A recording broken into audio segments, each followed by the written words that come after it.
Marathon দৌড়ে অংশ নিয়েছিলেন প্রায় ২,০০০ নারী। এর মধ্যে কয়েকজন নারী ছিলেন যাদের মাথায় কোনো হিজাব বা কাপড় ছিল না।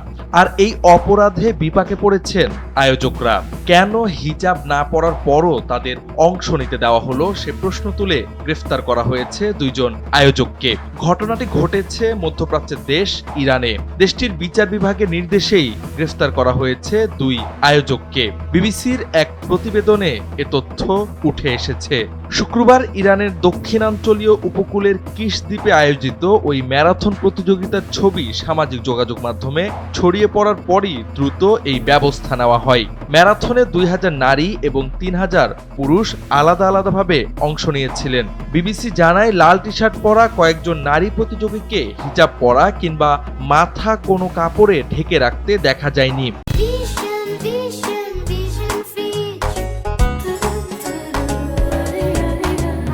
যা ইরানের কঠোর পোশাক বিধির বিপরীতে যায়।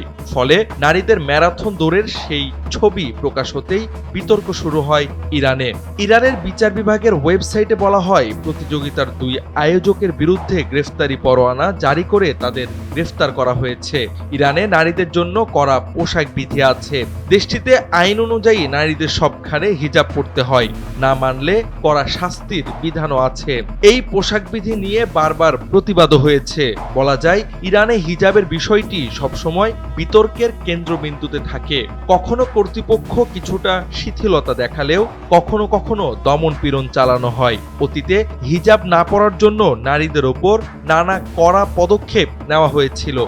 বিশেষত ২০২২ সালে ইরানি তরুণী মাসা আমিনিকে হিজাব না পরার অপরাধে তুলে নিয়ে গিয়েছিল ইরানের নীতি পুলিশ। ২৪ ঘন্টা যেতে না যেতেই পুলিশি হেফাজতে মৃত্যু হয় তার। মাসার মৃত্যুর পর ইরানে প্রতিবাদের ঝড় বয়ে যায়।